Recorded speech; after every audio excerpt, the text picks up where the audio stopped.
Last year, Father's Day started out as usual. I always woke up first. I never got a good night's sleep, so I knew it would be quite a while before my 18-year-old wife and my 18 and 17-year-old girls woke up and joined me. Every year for Mother's Day, I made my wife a nice breakfast of mimosas. For lunch, I would make her a cheese, fruit, and nut plate with a bottle of good white wine. For dinner, I would make her favorite meal, grilled steak and baked potatoes paired with a good Cabernet Sauvignon. So, when the girls were younger, they helped with breakfast and the obligatory waiting for mom. But as they got older, I was left alone to pamper them. No big deal. My wife usually reciprocated by cooking me a special breakfast, although on Father's Day, I cooked steaks for dinner. So last year on Father's Day, I waited until my wife woke up to make me breakfast, which doesn't happen on any other day of the year. She doesn't know it, but I usually eat something small when I wake up around 6. I would starve to death if I didn't eat until she wakes up around 9, which is early for her on the weekend. When she woke up, she gave me a kiss, wished me a happy Father's Day, and started making a special breakfast for the family. For lunch, we went to a kitschy little cafe with Dr. H sandwiches, and overall, it was a good day. My wife is a slave to the calendar and knows when all the important dates fall. She manages everything from holidays to the kids' activities with a dry erase calendar hanging on the side of the kitchen cabinet. All holidays, milestones, school events, half-days, etc. recorded on the calendar. Nothing is ever missed, except when I miss something, of course. The next year, when my wife was putting the dates on the calendar at the end of May, she said, "Hey Bill, your birthday falls on Father's Day this year." It wasn't the first time, so I wasn't surprised. I said, "Nice, don't save money and cheat me if I don't get 2 gifts." Kathy replied with a laugh, "You'll never leave me alone if you get cheated out of a gift. I'm going to have to do something special for you this year." I kissed her cheek and squeezed her ass as I walked out of the kitchen. I hoped she meant something more than the annual birthday and Father's Day gifts she started giving me when we were making love but never finished them. They were usually part of foreplay except for those 2 days when she brought it to an end, so to speak. On my birthday and Father's Day, she would give me a good, not expecting to get one in return. I usually brought her to orgasm when she did. I wasn't a complete idiot about it. I was horny and thought I was going to get super rare anal sex on my upcoming special day. The weeks leading up to my big day were strange in our house. My wife was acting strange. She was working late, snapping at me and the girls about little things, and she started dressing for work more often. She worked as the bakery manager at our local grocery store. She had never worn makeup before, but around this time she began to do so. She also wore a scarf over her clothes, which consisted of a white button-down shirt and pants. She would leave another button undone, which further showed off her ample cleavage. I started to have my doubts when on the Friday before my birthday, she went somewhere without me. We often met together with a core group of married couples, so she rarely went out with the girls alone. If someone was going out for a drink and invited her along, she would let me know the place and I would meet them. It's not like I was an ogre and wouldn't let her do things on her own. She always said she enjoyed her time more if I was with her. It made me feel good, and I thought our marriage was pretty strong because of little things like that. For my part, I didn't do much without her outside of our social circle either. It just worked for us. We weren't party people or big drinkers. Our idea of a nice Friday night was just hanging out on the couch together and watching a couple of movies. That's why I was surprised to see her coming down the stairs that Friday dressed to the hilt. She was wearing a new short skirt, nude stockings, and high-heeled shoes. She had also clearly been to the tanning salon and had her hair done. I whistled and asked, "Hey honey, did I forget about the fact that we're going out? Let me get dressed real quick." "No, Bill, I'm going out with a few people from work. I thought you could order a pizza for yourself since our girls are going out too." I was shocked she had never mentioned it, and it wasn't on her precious calendar. "Oh, you didn't tell me you had plans. I thought we'd finish our shows tonight." A look of fear appeared on her beautiful face, but then she pulled herself together and softened. "I'm sorry, babe. I was just asked today." I made it a point to look her over from head to toe and said, "So you just found out today, and in the hour you were at work before me, you bought a new skirt, went tanning, and got your hair done." I was getting angry. She was lying to me, but I couldn't prove it. I couldn't believe she could cheat on me. It was out of character. She was the epitome of a suburban soccer mom, wife, and mother. Our sex life was great. We still made love several times a week. She had no reason to cheat on me. She snapped back, "I worked half a day today. I wanted to look good for a change before I could respond. She was out the door without another word, leaving me wondering what the hell had happened. I waited for her, and she came home just before midnight. Her hair was no longer lying down but was put up in a regular ponytail. So much for the hairstyle. She walked past me without a word and went upstairs. A few minutes later, I heard the shower running. I could only shake my head and wonder what she had done that she had to shower before bed. She didn't come down and say goodnight before going to bed. I realized that something was wrong in my perfect little world and wondered how wrong it was. I work in the retail industry, so I was at work on Saturday morning. Usually when I was getting ready for work, she would wake up and kiss me goodbye before going back to bed. That morning I got nothing. Once again, I was shocked. When I got to the store, I saw Missy waiting at the entrance. Missy was the morning barista at our big store's coffee shop. She was a pretty red-haired girl whose blue eyes were striking. As happily married as I was, I couldn't help but take notice of her. I had always liked redheads. "Hey Bill," she called out as I approached the entrance. It was still locked since it was a half hour before the store opened. The guys on the night crew could have let her in, but as she had told me before, she didn't feel comfortable alone in a store with a bunch of guys. "Good morning, Missy," I said as I opened the doors in front of us. "What's wrong, Bill?" "You look like someone killed your cat. I'm sorry. I have a lot on my mind today," I said. She gave me a strange look but left it at that. "Give me a few minutes and I'll pour you a cup of our best." I forced myself to smile and said, "Sounds good. I'll see you soon." I locked the doors as she hurried to get the cafe ready for the morning rush. I knew she would be very busy once the store opened.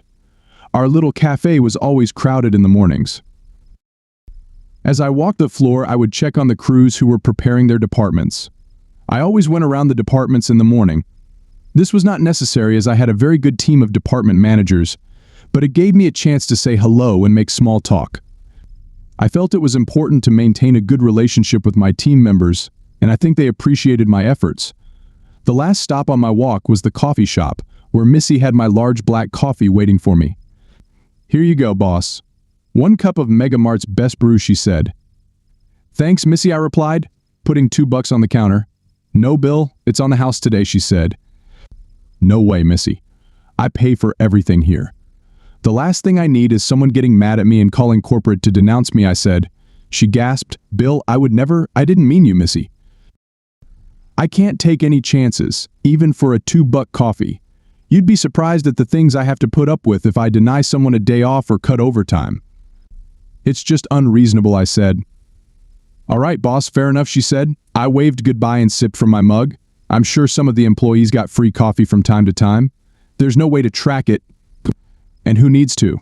Too much work because of cheap coffee. I can't imagine watching hours of video to make sure everyone paid. It was different for me.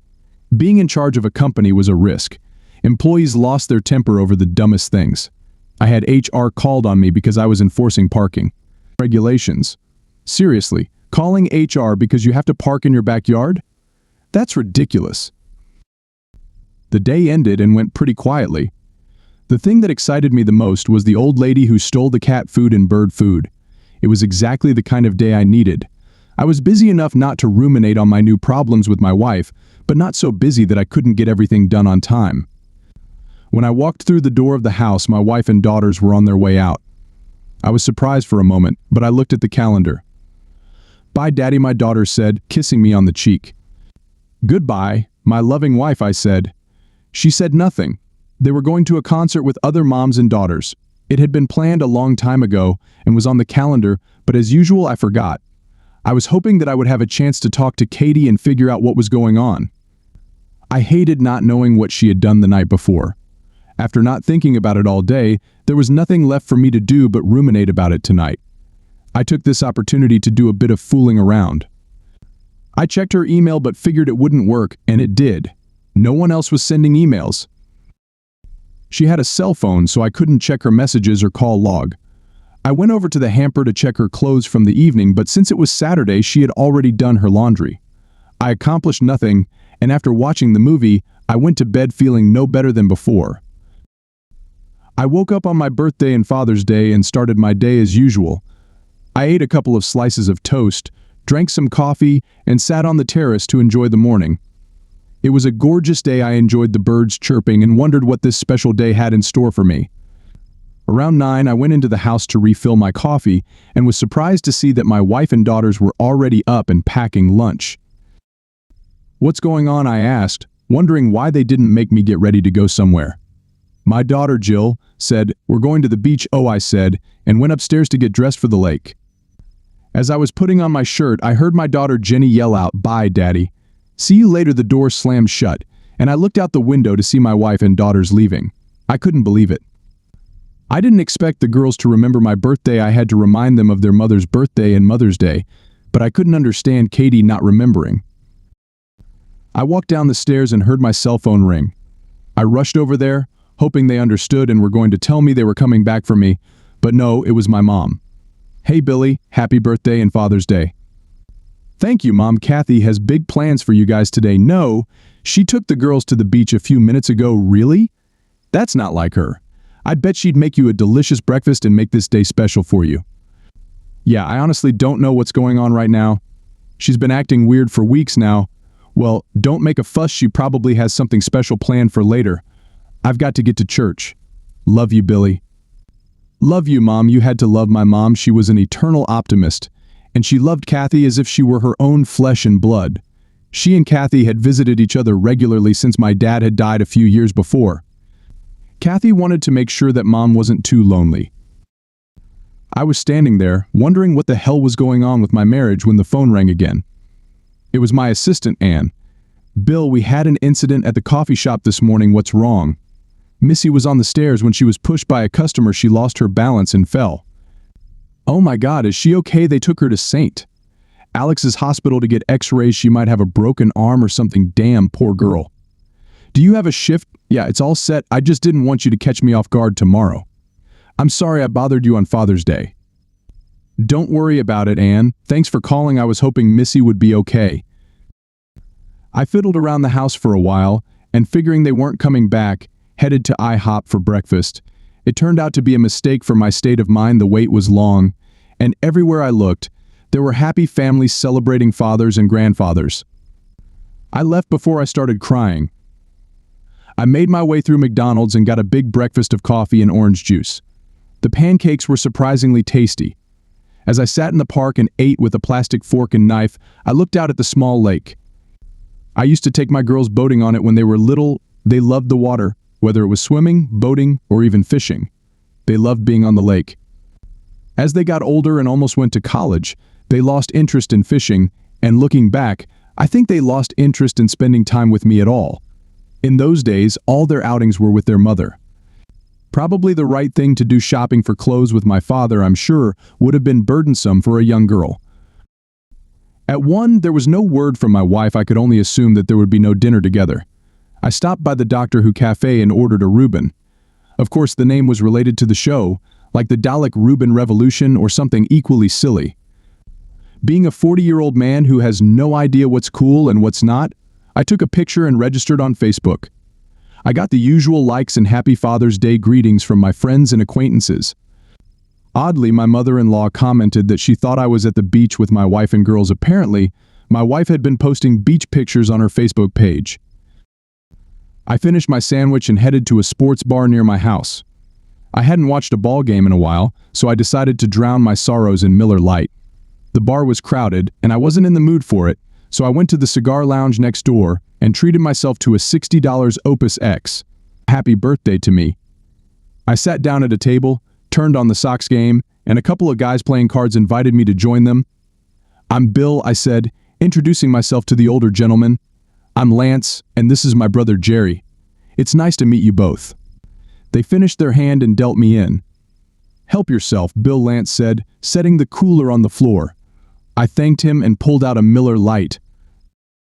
"No kids, or is the ex having them with a new man?" asked Jerry with a smirk.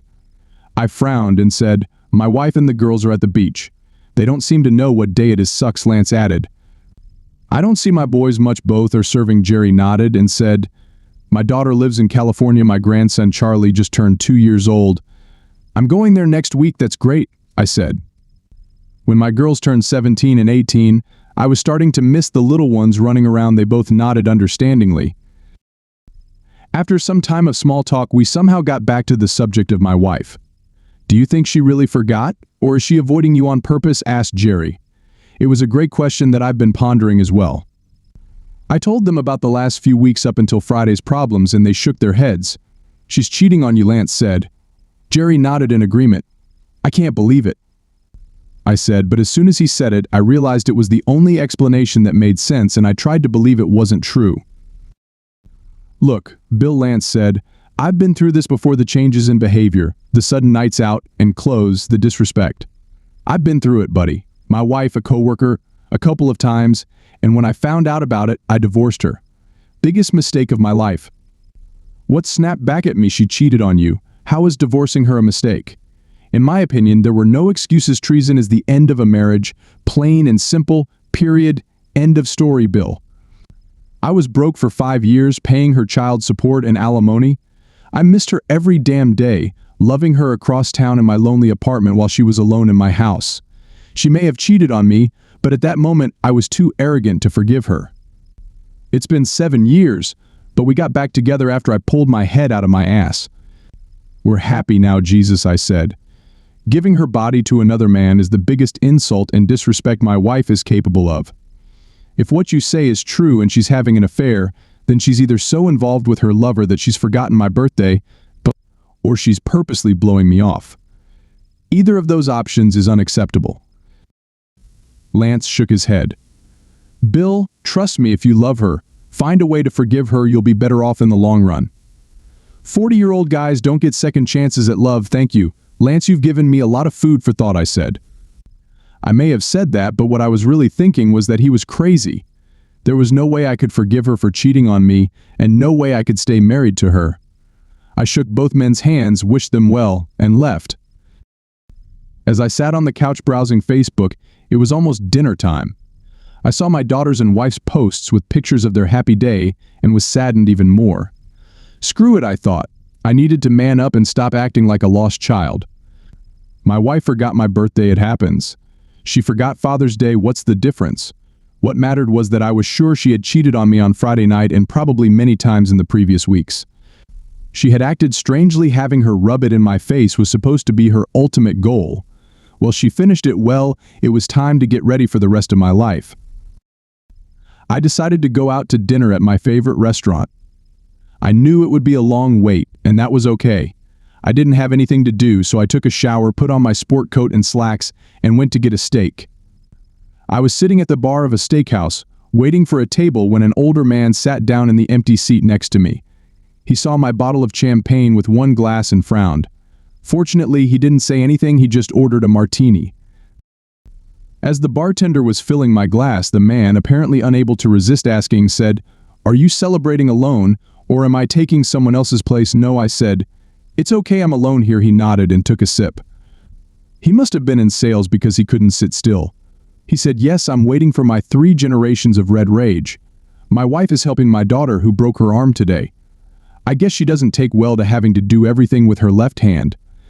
He laughed and continued, "You just don't expect your grown children to break bones." I thought those days were behind us. I agreed with his opinion and nodded. "Looks like I'll be cooking on my own for a few weeks. My wife will have to take care of Missy and Mia and leave me alone." I popped my head up. "What did you say?" Before he could answer, a little girl shouted from across the room, "Grandpa," and rushed across the crowded bar. The little ball of red curls jumped into his lap and showered the man with hugs and kisses. A moment later I heard Bill. I turned and saw Missy, and who I assumed was her mother, standing next to me. Her mother was a perfect portrait of her. Except for a few wrinkles around her eyes, they looked exactly alike. "Hey Missy, how's your arm?" "It's okay, I'm on strong painkillers, so I don't feel anything special. It hurt like hell when they put it in," though Missy introduced me to her parents, Jack and Mary, and then to her adorable little girl, Mia. "Where's your wife, Bill?" she asked. "I don't know, she took my girls to the beach this morning and I haven't heard from them all day." "Really? On Father's Day? Worse? It's also my birthday today. Oh my God, she blew you off on your best day of the year. What's her problem?" I didn't want to get into it and say more than I should, so I shrugged. "Well, forget about her, you have to join us," Mary said firmly. I realized what Jack meant by his red rage. "I don't forget about it. Bill, you don't want them to militia on you. It's not nice, Jack said with a chuckle indicative of his years of experience. Militia them. But it's your day, Jack. I don't want to interfere, he said. This is our day, Grandpa. You said a bad word, Grandma will punish me later. Daddy, he winked at me as their table's buzzer sounded. Pay up, Bill, and meet me at our table, no payoff. He said it in the tone of a drill instructor. He tossed a 20 on the counter and left. I'm sorry, Bill, my parents can be thick-headed. Don't worry, Missy, I suppose it's better than eating alone. Conversation over dinner was light. Bill and I told stories about our daughters growing up, and Mia asked lots of questions. She kept giggling at the awkward stories about her mom as a child. After dinner, my phone rang. I saw that it was my wife, ignored the call, and put the phone on the table. Your wife, asked Mary. Yes, it's more than you think, isn't it, asked Missy. I think so, but I have no proof, Bill. Everyone makes mistakes, Mary said, looking directly at Jack. Maybe you can find a way to forgive her. Missy popped her head up and stared at Mary. I beckoned to the waiter and handed him my credit card. Well, I've destroyed enough of your meeting. Thank you for inviting me to share a meal with you, Bill. Let me know. Jack, it was an honor to have lunch with you, and especially one of my favorite employees. It's on me. Happy Father's Day. I shook their hands and walked over to the waiter's counter to sign the check. I didn't even have hard evidence that she was cheating on me, but I'd already gotten 2-2 from people telling me I should forgive her. What's wrong with people? The phone rang over and over, but I ignored it. I pulled into my garage and was greeted by 2 whirling dervishes showering me with kisses and hugs, apologizing for abandoning me on Father's Day. Girls, don't worry about it. I don't expect you to remember when it's my birthday. It's your birthday today, yelled Jill. Then she ran into the house, yelling at my wife, Daddy, we didn't know. I'm so sorry, she sobbed against my chest. You must hate us. No, baby. I love you more than life itself. When she suggested last night that we go to the beach today, we jumped at the opportunity. We didn't think, baby, it's all right, don't worry about it. I'm not mad at you. I didn't tell her I was mad at her mother, but that was my problem, not my daughter's. Let's go inside. I walked through the kitchen, ignoring my wife crying and being scolded by my daughters, and went upstairs to change, putting on shorts and a t-shirt. I returned to the war zone and found my wife sobbing alone. I'm sorry, she muttered. I shook my head and went out on the deck with a beer and a cigar. It was a beautiful night, and I was enjoying the quiet, thinking about work instead of my wife when the sliding door opened. Bill? What's his name? I asked, interrupting her. I didn't look at her, and she didn't go any farther out on the deck. Bill, what's his name? The man you had sex with on Friday. My anger was building. I heard the door close, but she didn't come out. She didn't deny it. That's when I realized I was going to see a divorce lawyer soon. Almost 20 years of marriage gone. What a stupid woman I'd married. At this point, I started thinking the worst. How long had she been cheating? Was he her first? Did I know him? Were these girls even mine?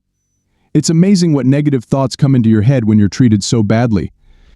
I decided to request a paternity test for the girls as part of the divorce. It would not only be for my peace of mind, but also for Katie's embarrassment. I spent the rest of the night researching divorce laws online, and then fell asleep on the couch. That's how I spent my birthday. I woke up at 5 in the morning. I found Katie in my bedroom, sound asleep, curled up around her pillow. The funny thing was that she looked peaceful, unlike how poorly I had slept. Her body was naked, and her ass was showing in her panties. She was so beautiful. Too bad she wasn't mine anymore. I would have missed her body. I grabbed what I needed and took a quick shower.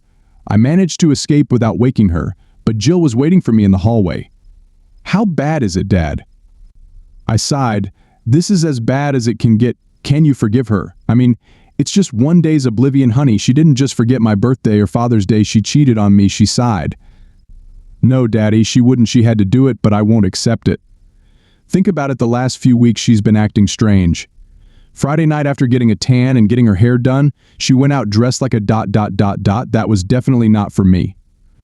Babe, she avoided me all day Saturday and Sunday. She clearly had either guilt or hatred for me and didn't want to be around me at all. When has she ever taken you to the beach without me? It's always a family excursion. What if it's not an affair? What if it was just a one-time thing? Can't you forgive her for one time? I doubt that's true, honey, but look at all her actions. For once, this weekend, has she acted like she loves me? Daddy, you didn't see the look on her face when Grandma called her to ask why she didn't call Grandpa to wish him a happy Father's Day.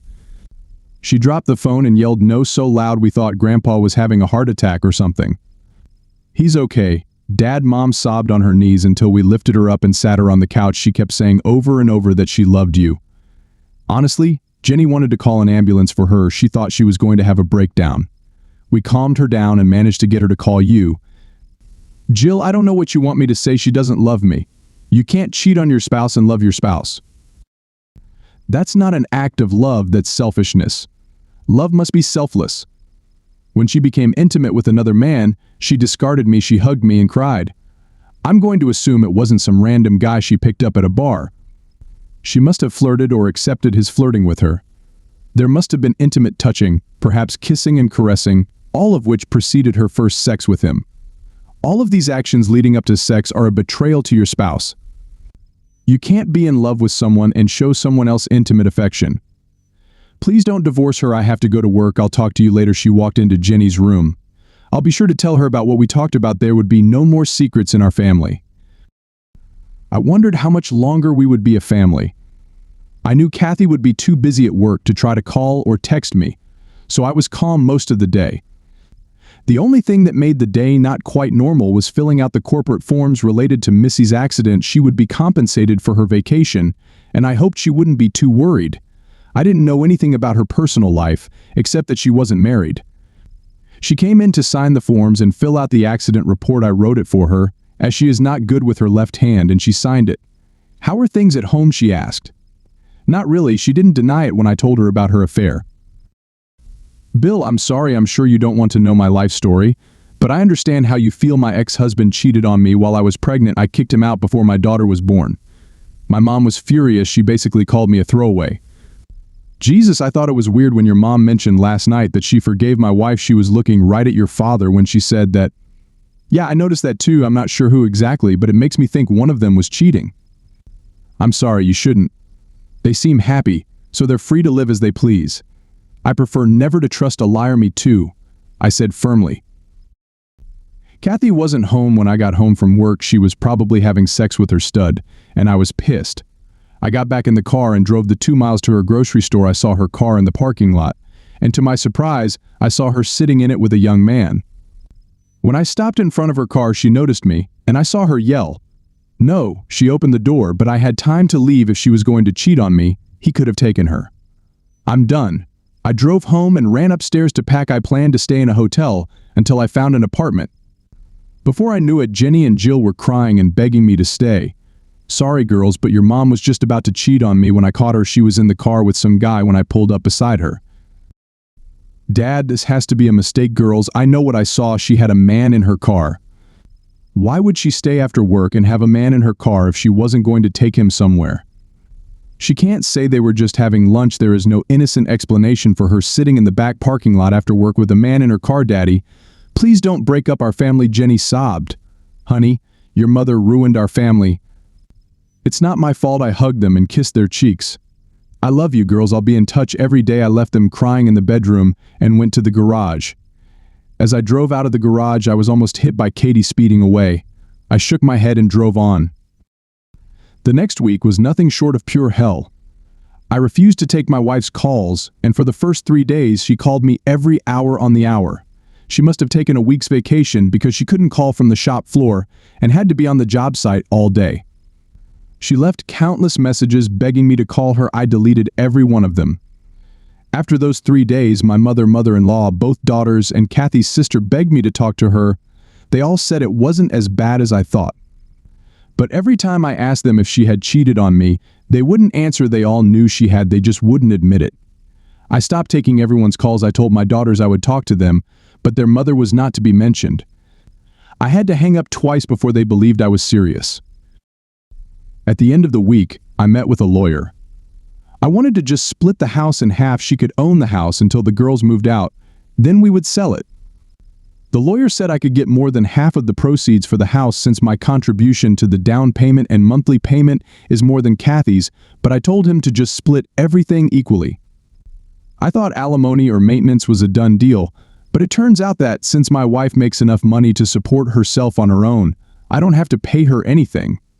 That was the best news I've heard in a while. I don't have to pay her to her lover. The only catch was that I had no proof of her cheating. The judge might not allow it and reduce it to irreconcilable differences, and I'd have to prove that we were trying to work things out. I'd take my chances. My attorney was preparing to file for divorce, and life went on. There would be no forced mediation or counseling. There would be no lawsuits for alienation of affection. There would be no drawn-out fight. The split was fair, and any judge could see that, even blindfolded. But nothing comes easy. What she could do was fight. When she was handed the papers, she unleashed her family barrage on me again. Turns out she only slept with a guy once that Friday before my birthday, or she convinced everyone that she did. I was labeled as the bad guy because I wouldn't let her explain, as if any explanation would have been acceptable. My mother basically called me a wuss because I didn't fight for my marriage. My mother-in-law told me that we are even because I too broke my vows by not staying with her during the hardest times. My daughters told me that I should stay in the family because our divorce would scar them for life. It was unreal. I hadn't done anything wrong, but I was being accused of divorce. It got to the point where I asked my daughters to give their saliva for a DNA test. They refused until I lied to them and told them it was a court order. Kathy wrote me a letter that was mailed to my store. I read it, and it said she was caught up in a kid's attention to her. I say kid because the bastard was only 21 years old. They'd only had sex once in the backseat of his car, and sexually he'd turned out to be worthless. Like the fact that he turned out to be a loser was supposed to fix everything. She also said that when I caught her in the car with a guy, I told him privately to never talk to her again. It didn't matter. She cheated on me once, and once was enough. The best part was that because she gave me the letter, I didn't have to prove cheating for the divorce. She did it on her own. That meant I didn't have to file an irreconcilable differences claim and prove that we were trying to work things out. Karma was finally on my side. She tried to resist the divorce, but when the judge saw the terms I proposed and her letter confirming the infidelity, he approved it. I was supposed to be divorced in 60 days. And so I found myself alone on an island of desolation. For refusing to talk to her, I was labeled as immature and inane. It got to the point where my mother and my daughters stopped talking to me. It hurt, but I was on the side of righteousness, and if they didn't like it, well, I called my daughters every day. They never answered. But I left voice messages telling them what was going on with me and asking what was going on in their lives. I didn't let them blame me for our lack of communication. I continued to make every effort to get in touch with them, whether they wanted me to or not. One thing that changed was that I started having coffee with Missy on Sundays. It started innocently enough when we ran into each other at a local coffee shop. She and Mia lived in the neighborhood and were out for a walk. I invited them to join me and told her about my suffering while Mia watched cartoons on my iPad. "I'm sure your daughters will come around, Bill," she said.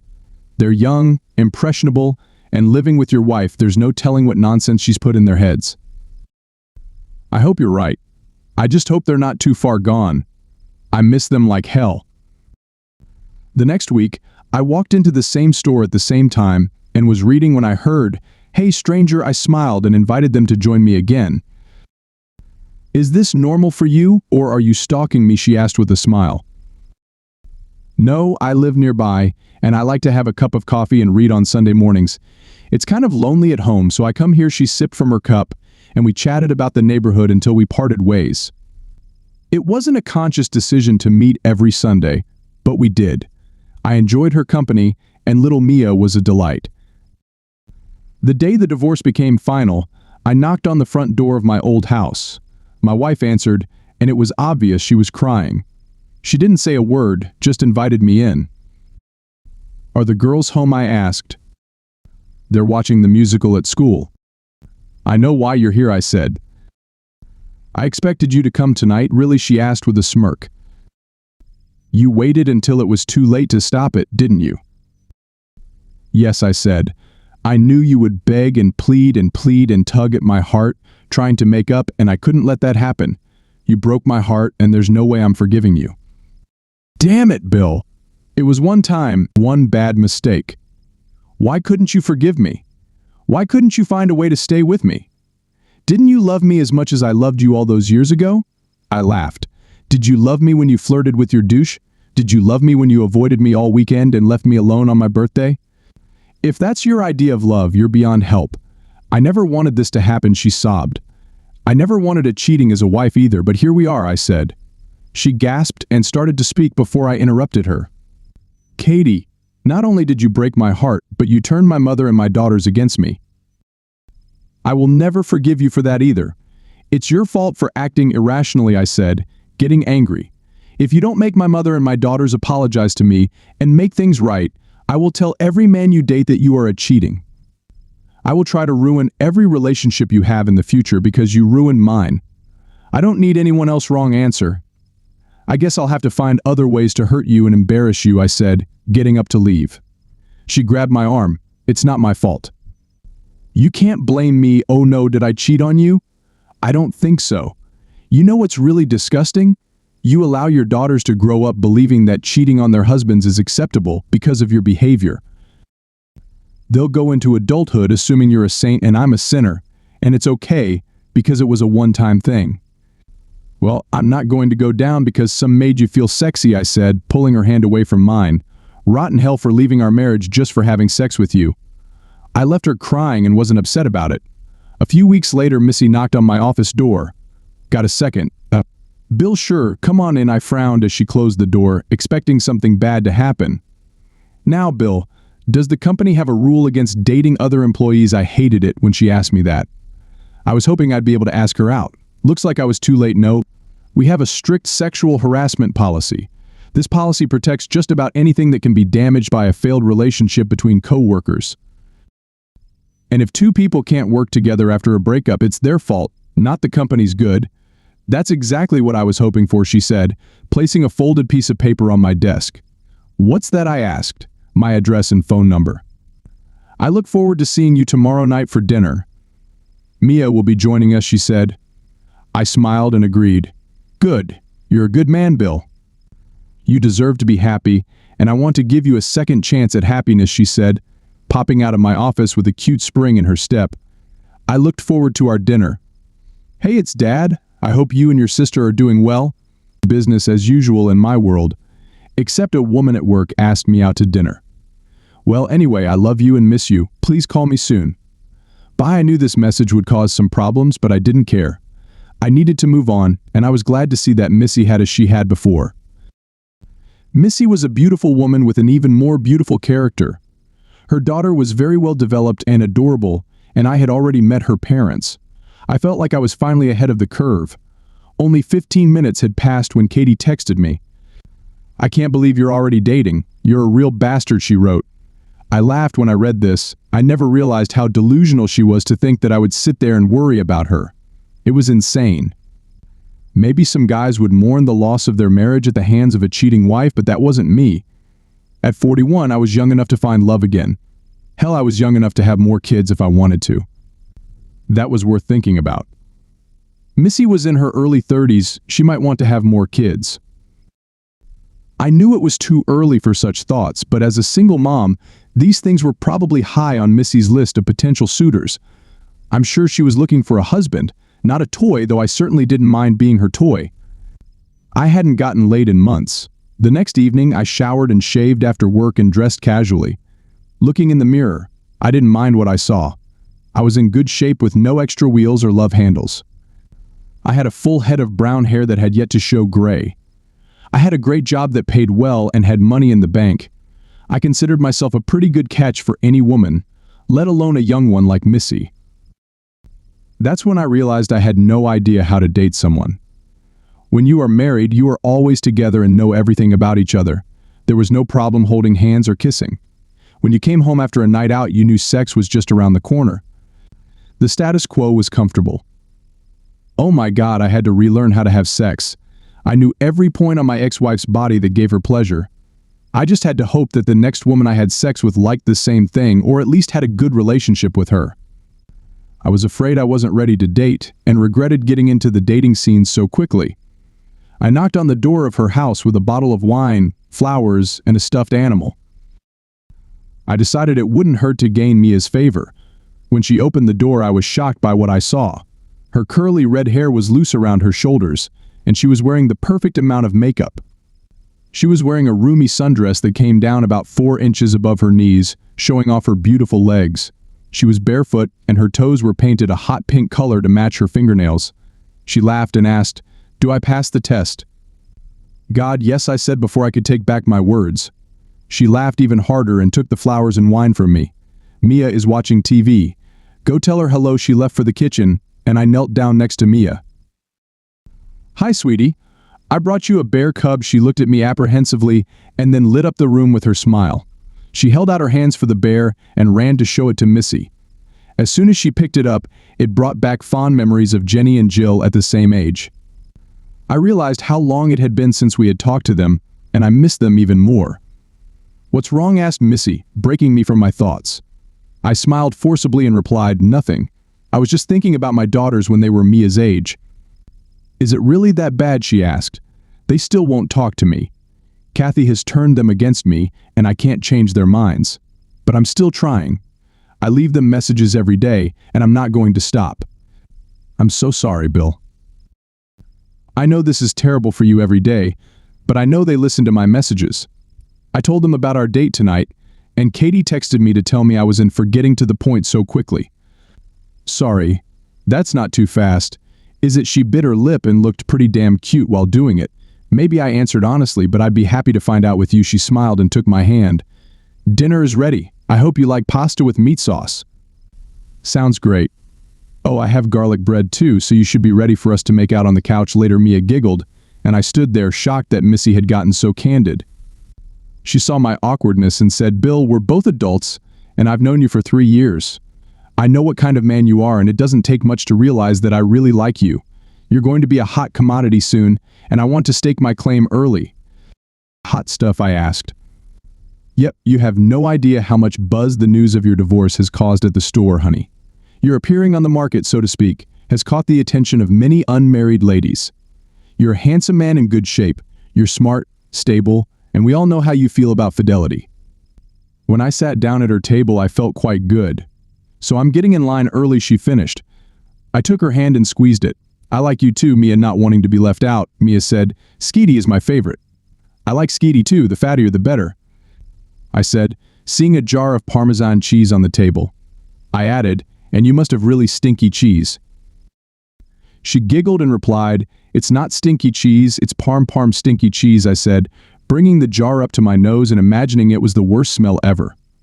Wow, this is really stinky cheese. Missy shook her head as I handed the jar to Mia.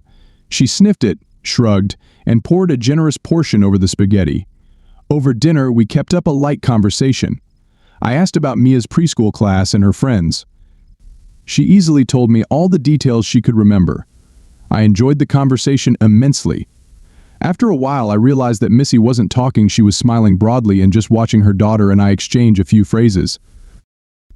Eventually, she started collecting plates and I said, let me help. Oh no, she hasn't told you about her favorite TV shows yet. She laughed as Mia started telling me about all the best children's shows. After putting Mia to bed, Missy came back and sat next to me on the couch. I handed her a glass of wine, and she sighed contentedly, putting her feet up on the poof. I love being a mom, but sometimes it's the best part of the day for me. Instinctively, I put my arms around her when she snuggled up to me. I said, it's worse with two, you bet. Do you think your girls will come around? I hope, so I replied thoughtfully. I'm doing my best right now, but it's still raw for them. She turned and kissed my cheek. You're a great father. Just don't give up the fight for them. She sat down her glass and leaned back in her chair. Bill, I've already told you that I really like you, and I'm too old to play the will we or won't we game. I'd like to keep seeing you, and that includes inviting you into my bedroom. I was about to tell her we didn't have to do that, but she raised her finger. I know you want to be a gentleman and all, but you don't have to be. What I'm trying to say is that I don't want to be your girlfriend having sex with you or a friend with privileges. I'm warning you that I'm looking for an exclusive relationship. I have a daughter to think about, and frankly, she needs a daddy just as much as I need a husband. I tried to speak again, but was again rebuffed. This conversation usually ends with the guy picking himself up and running away. I don't think you're like that, but I'm giving you a way out if you want to sow your oats and experience the single life. I'm not your girl, however. If you want to see if we have a chance at a long life, I'm your woman. Wow, I said. Did you prepare that speech, or was it given on the fly? She frowned, misinterpreting my feelings. Missy, as you said, we've known each other in a working relationship for 3 years now. The last few weeks of having coffee together have been very pleasant. I'm a family man, that's all I've ever been. I don't know how to be single, and the thought of dating scares the hell out of me. If my wife could keep her legs shut, I'd still be a happily married family man. No, I don't want to play on that field. She smiled and took my hand. I continued, you're beautiful, smart, and you make great spaghetti. She laughed and playfully clapped me on the shoulder. I'd like to be your boyfriend. Consider me part of creating something good for all of us, including your little girl. We didn't make love that night, as much as I wanted to take her right there on the couch. I decided it was best not to rush things. She had practically confessed her love to me and was very aroused, and I decided that for my comfort, it was best to take my time. I received a gift from the gods when I got an application for a managerial position. I never learned the name of the brat who ruined my marriage and couldn't get back at him. But when he showed up for an interview for the night manager position, I recognized him immediately. I knew he would never recognize me, but he might recognize my name. So I asked Anne to interview him and hire him on the spot. On the second night of his job, I waited in the parking lot for him to start his shift. I walked over to his 90s car and put a 40-inch TV I had bought from a competitor in the back seat. We had the same model, and I happened to know that one of them happened to be in stock in the morning. I timed my arrival to coincide with the end of his shift. I walked him to his car, chatting about what he thought of his crew of guys. When we got to the car, I noticed the TV in the back seat and pretended to be shocked. Jeff, did you buy a TV before your shift? We're not open yet. No, Bill, it's not mine. I don't know how it got there, Jeff. I think we need to go back to the store, Bill. You have to believe me. Check the cameras. I shook my head and said, okay, bring the TV. We went back to the store, and the baby was scared to death. At one point, I thought he was going to cry. We didn't have night security because since the store closed for the night and had a night crew working there, we didn't need it.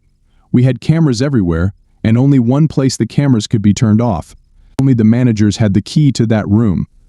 The camera was pointed at the door to the room, but it was above the doorway to the stairwell. I mentioned this to security a few years ago, but they never fixed the problem. Then I easily opened the door to the stairwell, walked over and covered the camera with a piece of black duct tape. I then disabled the security camera system. Well, technically, I shut down the computer that controlled the system. When I brought him into the room and he saw that the computer wasn't working, he panicked and continued to plead his innocence while I called the police, as per the rules. When all was said and done, the guy was convicted of a misdemeanor and got no jail time. I was hoping he'd get a couple of months, but it wasn't an expensive enough TV. He had to do a bunch of community service and pay a fine, which oddly enough was more than I paid for the TV. With a felony on his record, he'd also have a hard time finding a retail job. That made me happier, but still not worth the risk I took. The corporation increased security by installing cameras in the parking lot. They were long overdue. He was so stupid he never realized I did it. He tried to blame the team for setting him up, but he couldn't prove anything. They didn't miss him when I fired him on a chilly Saturday morning a week after dinner with Missy. I saw her waiting in the car to stay warm. When I parked next to her, she met me at the door and greeted me with a kiss. Are we still having dinner tonight? She asked. Absolutely. Okay, I have something special I'm cooking for us. You won't want to miss it. I wouldn't.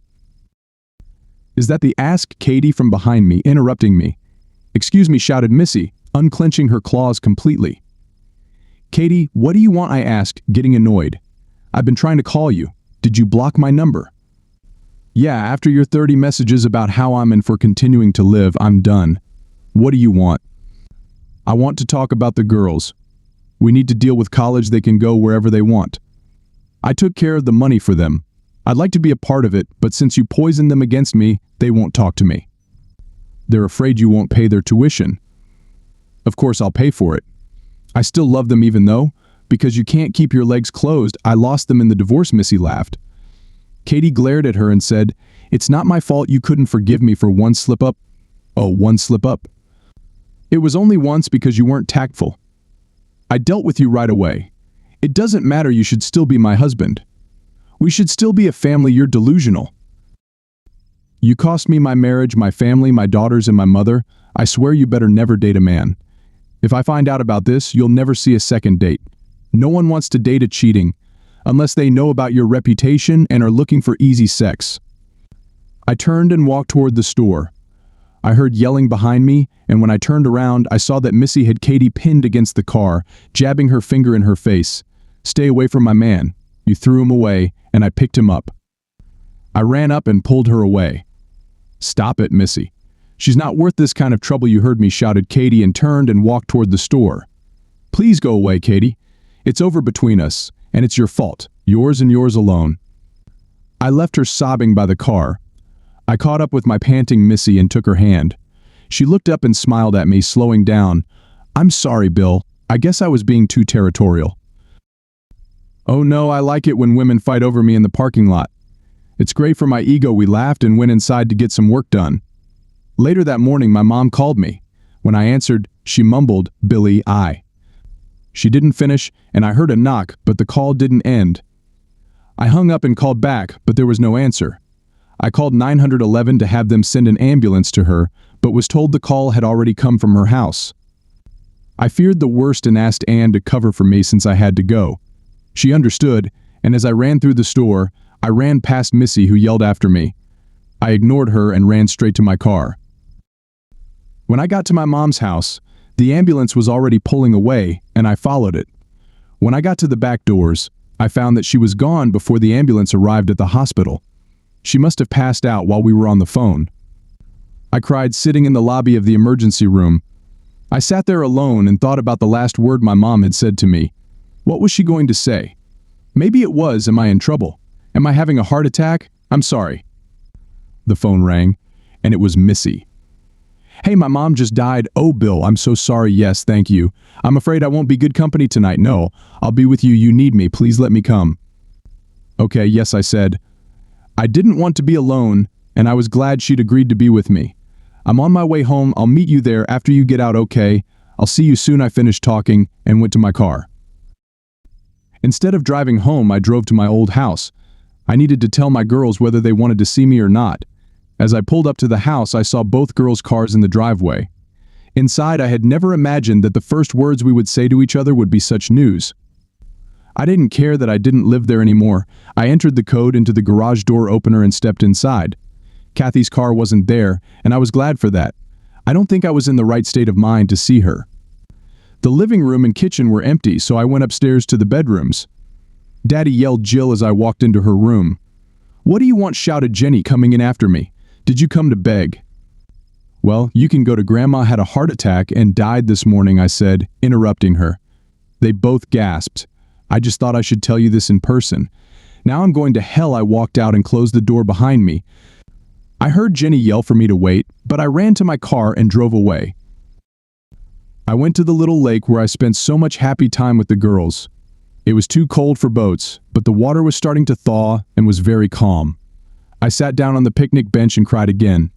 This time I cried not only for my mother but for the loss of my daughters.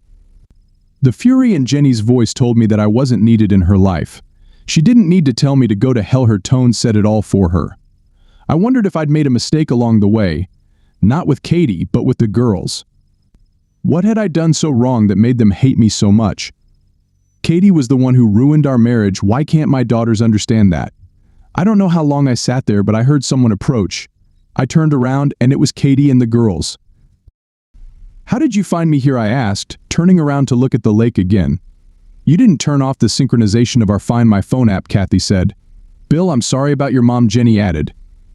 "Yeah," I spat. "Do you regret her death or the fact that you turned her against me and she died without ever making up?" She didn't say anything. "Leave me alone. I can't deal with you right now." I continued, "I'll never forgive you for what you did to me."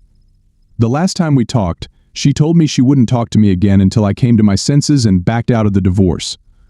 She didn't even say she loved me when she hung up on me. "I'm so sorry, Bill, for everything." I heard her leave, and Jenny said, "Dad, we're sorry too. Please forgive us for being." I turned around, and they both rushed over to hug me. We cried in each other's arms for what seemed like an eternity. "It's not my fault. Girls, why can't you realize that what your mother did is the reason we're no longer together?" "We're sorry," Dad, Jill said. "We just thought you should forgive her. She loves you. It's so obvious." "Not enough to keep me faithful, Jill. I'm sorry, girls." "I'm so sorry." We hugged again while Kathy watched from the warm car. "Girls, I need you so much. You'll be leaving for college soon, and I'm going to miss you." "We're wasting so much time, we get it," Daddy Jenny said. "We're not going to shut you out anymore," Jill added. "I wish your grandmother had a chance to do the same, Daddy. Can we come with you? We haven't seen your new house yet. Maybe we could get a pizza." "Sure, tell your mom and let's go." When I pulled into my driveway, I saw Missy's car. I forgot she was coming. "Girls, it looks like you're going to meet Missy." "Is she your girlfriend?" they asked in unison, making me laugh. "Yeah, well, we just started dating." "Look how he's blushing, Jenny. It's so cute." They jumped out of the car and were at Missy's door in a flash. They peppered her with questions, and I could see that Missy didn't understand what was going on. "Girls, leave her alone.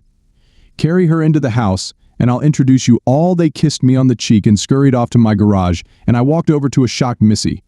"Sorry about that," I said when she opened the door. She smiled radiantly and kissed my cheek. "Your daughters. Come on, you'll be formally introduced." "I wish I knew, dear. I must look awful," I laughed and replied. "You're fine, they'll like you, Jenny, Jill. I want you to meet Missy." They hugged Jenny as usual. Cheekily, Jenny declared, "You're super hot." Jill jumped up and said, "Good for you, Daddy." Missy laughed, and I was too shocked to say anything. "Hey, let's take a quick look around the house, and then I have some things to take care of for Grandma's services, Bill. I'll order some pizzas while you show them around. Sounds good to me. Darling, you read my mind." "Oh, the girls," I said, shaking my head as Missy smiled. I decided that I would wait until the next morning to call and spread the word about my mom. I'll write an obituary in Monday's paper and post details of the service on Facebook after visiting the funeral home on Sunday. After dinner, we sat around and spent hours telling Missy stories about my mom. My girls, not so innocently, added a few embarrassing stories about me to keep Missy more interested. It wasn't my fault the pier was wet, and I fell in the lake, I swear. Before I knew it, it was 10. "Girls, time is slipping away from me, and it's getting late." They frowned and asked, "Can we stay the night?" "I don't have beds for the guest rooms yet. Tell you what, I'll pick you up in the morning, and we'll go out to breakfast." "Okay." "If you don't mind, I could use some help figuring out what to do with Grandma's stuff too." "Of course, Dad will help if we need it." "Thank you, Missy. Do you want to go for a ride, or do you need to go home to Mia?" "She's staying with my parents." Jill jumped up. "Who's Mia?" "Mia is my 4-year-old daughter." They both squealed. And Jenny said, "Oh my God, I can't wait to meet her." Missy laughed at their excitement and said, "Someday soon, I promise." "Okay, let's go." "They're great girls," Missy said as we sat on the couch shortly after returning to my house. "I'm glad you were able to get back together with them," I sighed. "Me too. I just wish it didn't require my mom's death." She snuggled into my arms, and I fell asleep with my arms around her. When I woke up in the morning, she had covered us with a blanket and was still snuggled up against me. I missed being so close to someone. I kissed the top of her head and said, "I'm sorry I fell asleep on you," she moaned, stretching. "It's okay, baby. You've had a very emotional day. Would you like to join me and the girls for breakfast?" "Only if I can take Mia with me. My parents have plans for this morning." "Of course, my daughters will like her." Since we needed to pick up Mia, I asked my daughters to meet us at IHOP.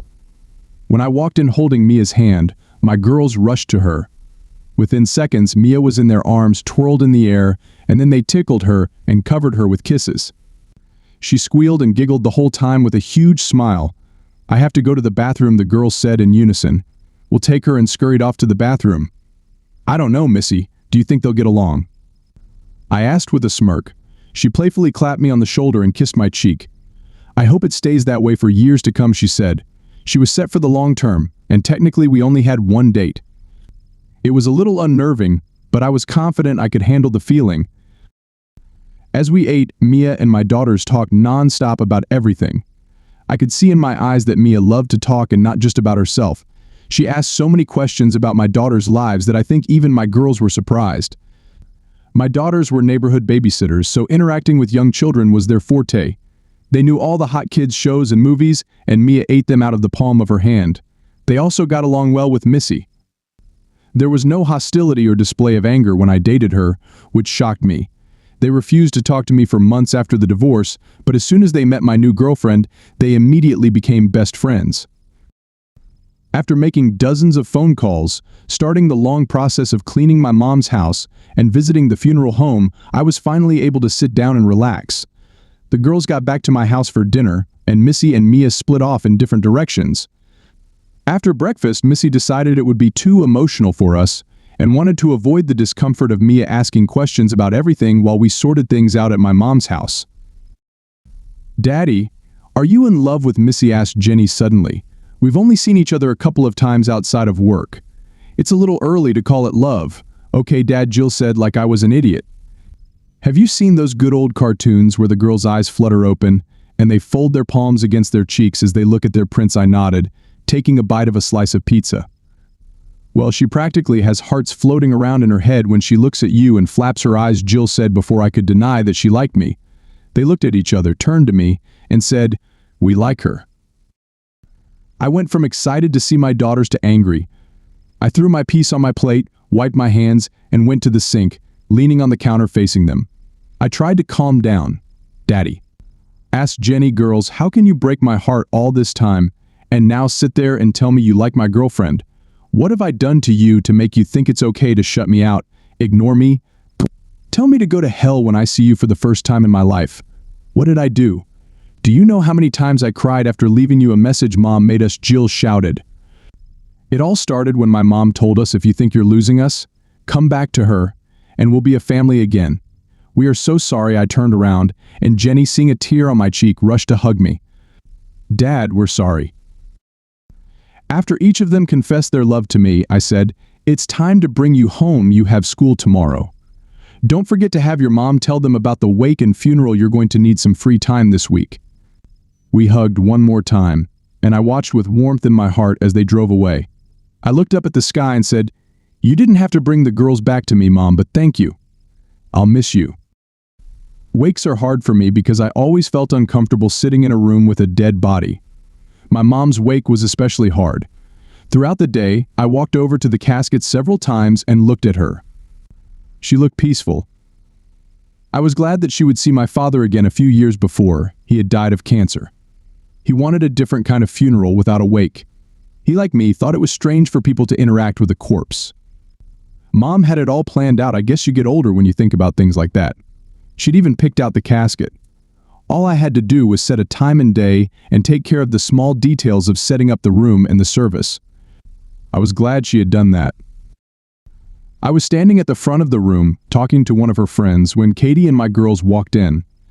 My daughters greeted me with warm, tear-filled hugs, and Katie gratefully left me alone after saying the prayer. Kathy put something in the casket and went to the back of the room, where she sat alone. I looked to see what she had put in there, and it was a picture of Kathy and me hugging my mom. She was holding each of our babies in her arms, and a smile a mile wide shone on her face. I picked up the photograph she had hidden away and reverently placed it next to her hands. It was the first time I cried that day. Later, the priest wanted to begin the prayer service. Kathy never left her seat at the back of the room. She engaged everyone. You can't be a family member for as long as she was married and not recognize people, and they all loved her.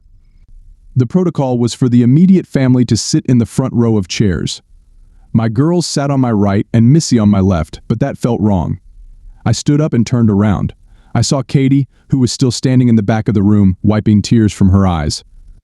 It didn't seem right to me. My mom wouldn't have wanted this. Kathy was as much a daughter to her as she was a wife to me.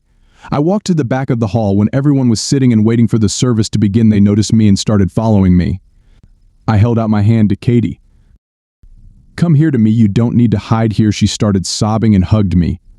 Letting go of me, she whispered, "Thank you." We walked to the front of the hall, and my Uncle J.N. gave her his seat, which was next to my daughter. "You're a good man," Bill, Missy whispered, kissing my cheek. It was the strangest feeling of my life, holding Missy's hand when my ex-wife was only a few feet away from me. I prayed that I wouldn't regret it later and have a problem with them. As we were wrapping up the day, saying goodbye to the last of the visitors, Kathy came up to me with Missy next to me. I wondered how Katie would behave. I hoped she wouldn't start a fight out of respect for my mother.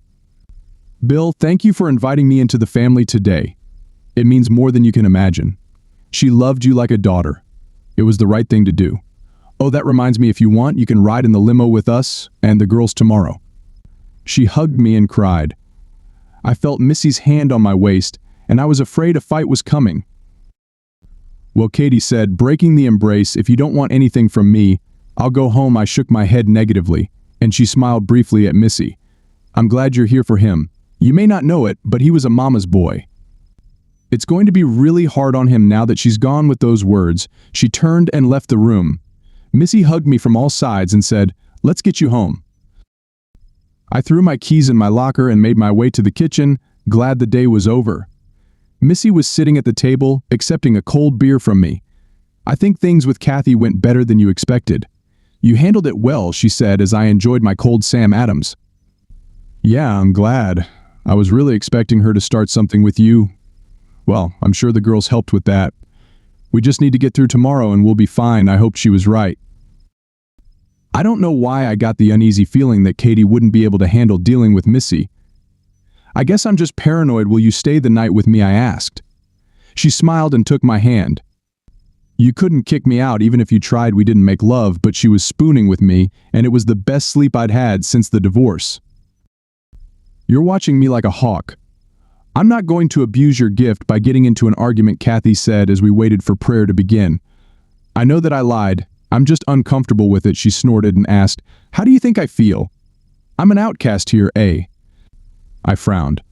"No one thinks that about you, especially not today." "I'm sorry, Bill. I wish I could make it never happen. I wished." And she cried, hurrying to the bathroom. "It's hard on all of us," Bill, my mother's friend, Jean said, patting me on the shoulder. "Your mom was a wonderful woman, and we'll all miss her." I kissed her cheek and thanked her, glad that Katie had her mom's back to her tears. After the funeral, we were seated at a table at my mother's favorite Polish restaurant. The room was full, and Kathy looked uncomfortable as she searched for an empty seat. I approached her again, led her by the hand to the table where Missy and my daughters were sitting. "Kathy, we will always be a family, no matter the divorce, no matter where we sit. You will always be welcome." A tear rolled down her cheek as she sat up and thanked me. I don't know when I got over it, but I felt like I'd finally forgotten the pain she'd caused. Life went on. The girls went to college, Skype with me every week. Missy and I are still together, and I am very close to popping the question. Katie and I communicate infrequently but cordially. She is also moving on with her life, dating the divorced father of a friend of one of the girls. He's a nice guy. I hope things work out for them. Some will say I should have forgiven her for the one-time slip-up, but I just can't do that. I may be the bad guy in some people's minds, but I can live with myself.